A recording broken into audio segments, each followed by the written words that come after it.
So we are going to start talking about DNA this chapter. That leads into how DNA replicates, which leads into how a cell might divide and copy itself to become two cells, which leads into a whole bunch of other topics, including genetics eventually, which is the study of what are your problems and which parent should you blame. So we talked about chromosomes, and I'm going to show you one. This is my chromosome. And we talked about how humans have 46 of them. 23 from your mom, so she tells one story, and another 23 from dad. He tells his story. They don't always match up. Like your mom might think you on chromosome 7 should have red hair, and your dad thinks, no, I think they should have brown hair, and then they battle it out. So you've got technically like 2 copies of you. And each little book, since there's 23 of them twice, each little book looks like this.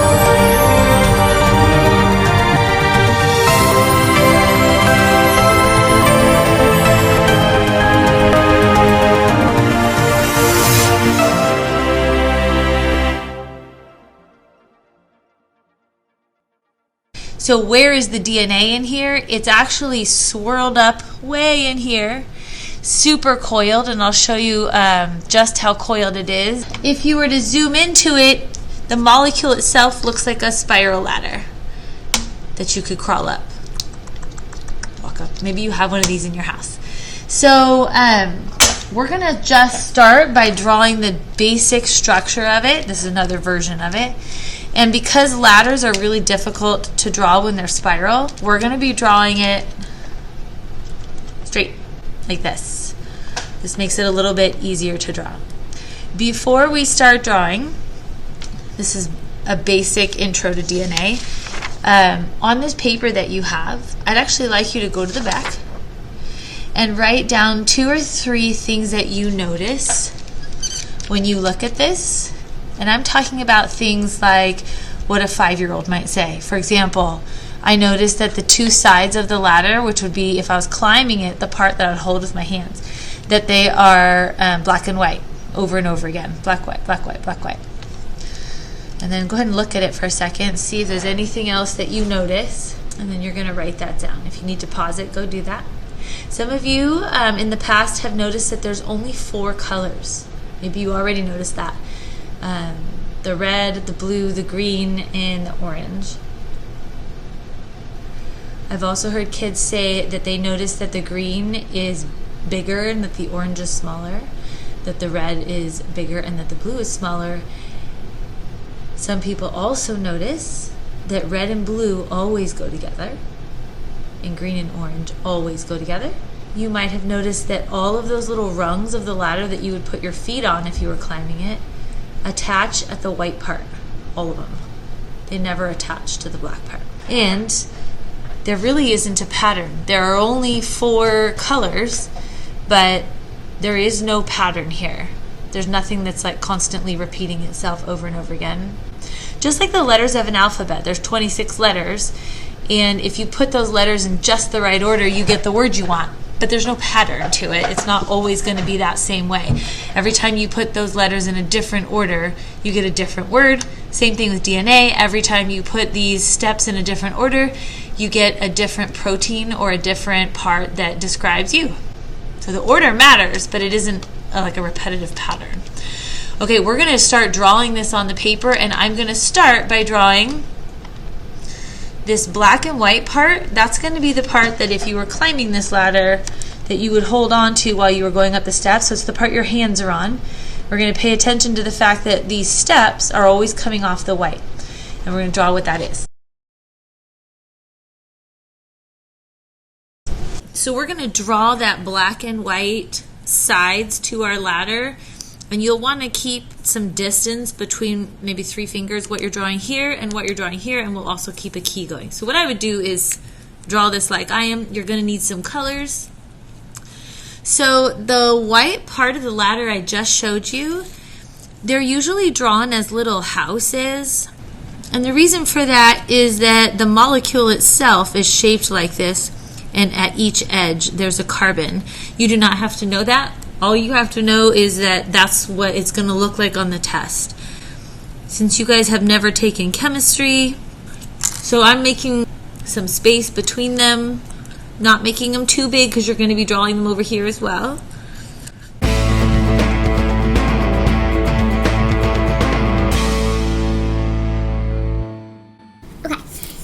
You're going to see this labeled with an R or an S. We're going to label it with an R. It's a sugar. The sugar's name is ribose. All sugars end in ose. Maltose, fructose, sucrose, lactose, Glucose. On the left side of a DNA molecule, where your left hand would be holding the side of the ladder, the houses are right side up. On the other side of the DNA molecule, the houses are upside down.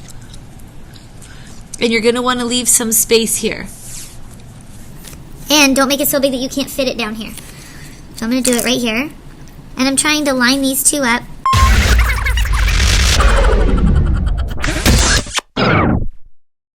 Some people label this with a D, and that stands for deoxyribose, meaning that this sugar is missing 1 oxygen. That was the white part, and we know we've got these little connectors. Now I'm going to draw that little black thing that connects the two of them.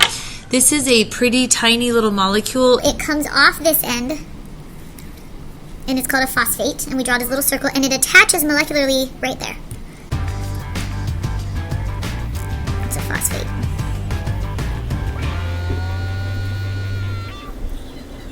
So on this side, when you're connecting them, it's going to come off this end and attach to that end.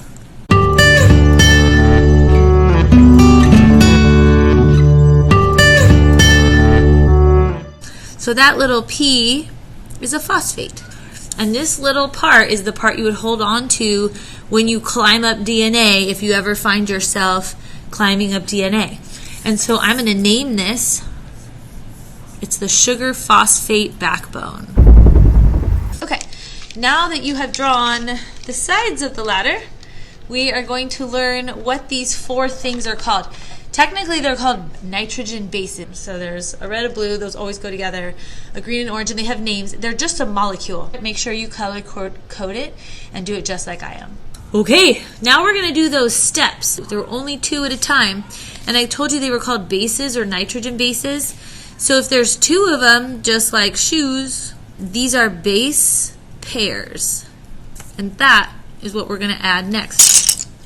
My first of the 4 colors, I'm going to make blue, and we're going to represent it with a little molecule Shaped like this. This little guy is going to be called thymine. Thymine. If you say it backwards, it's a mean thigh. Maybe you've seen somebody with a mean thigh, like when you're driving down the street and you see those people riding their bikes at top speed, like straight up a hill, and their legs are all muscly. That's a mean thigh. You wouldn't want to get kicked by that thigh. Whoa, thymine, mean thigh. Okay, so we're going to put that guy down here.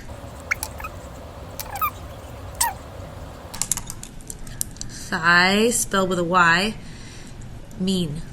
Which is spelled I-N-E. All of these are going to end in I-N-E. They all end in the sound "een," like mean thigh. One of them's adenine, or cytosine, or guanine. Okay. The T always goes with an A. And they match up like this.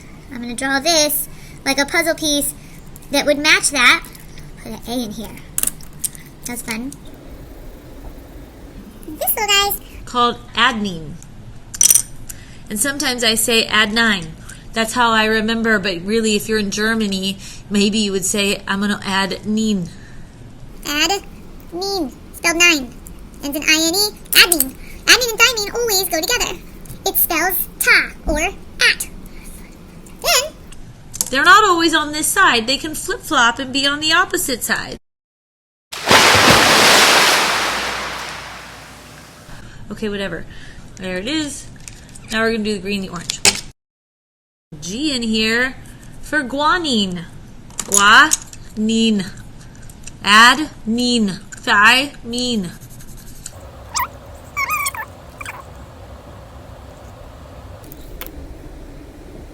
So these guys are going to pair up. This is a C. Guanine, cytosine. And they always go together. Cytosine and guanine. Gua, like guacamole. Nine, maybe you want 9 dollops. Guacamole.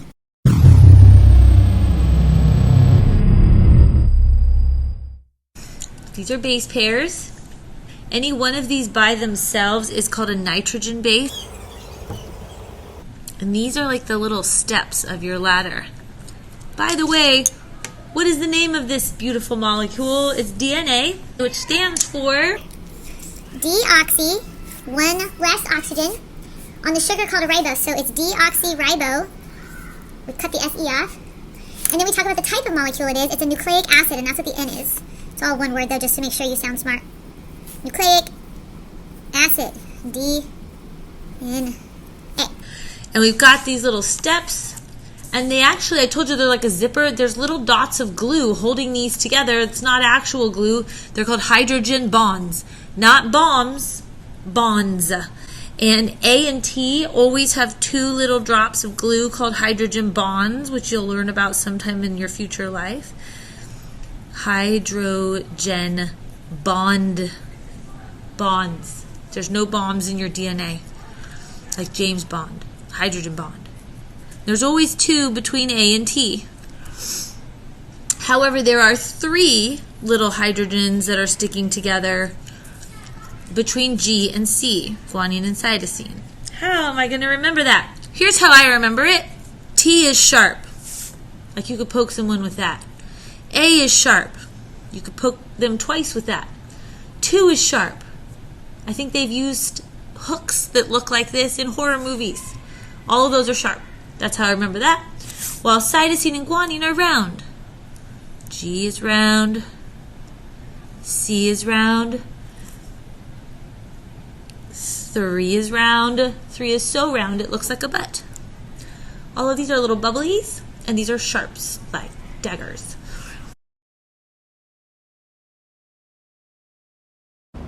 Somehow you had to form link bonds. So here's A, and here's T, and I wanted this hydrogen to point directly at this nitrogen. So I had something like this. Oh. So then I went to the pair, and I wanted this nitrogen to point to this one. And I went like this. Whoa, they look the same. And you can put one right on top of the other.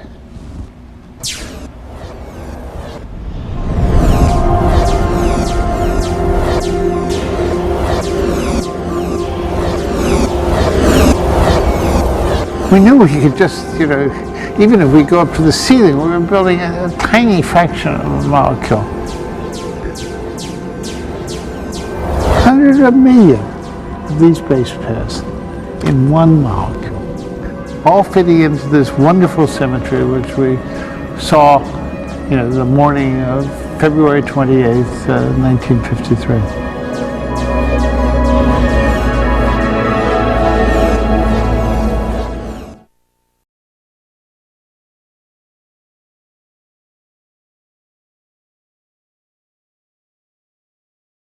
I am going to grab one of each item. 1 sugar, 1 phosphate, 1 base. It can be any base. So for example, if I grabbed this phosphate, that sugar, and that base, this is a piece of DNA. That's not what it's called.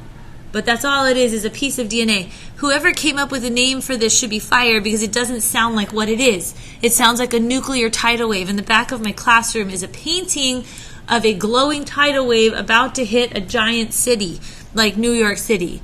And that is my version of the name of a piece of DNA. So somehow you have to put together the name of a piece of DNA with a glowing nuclear tidal wave that is about to hit a city.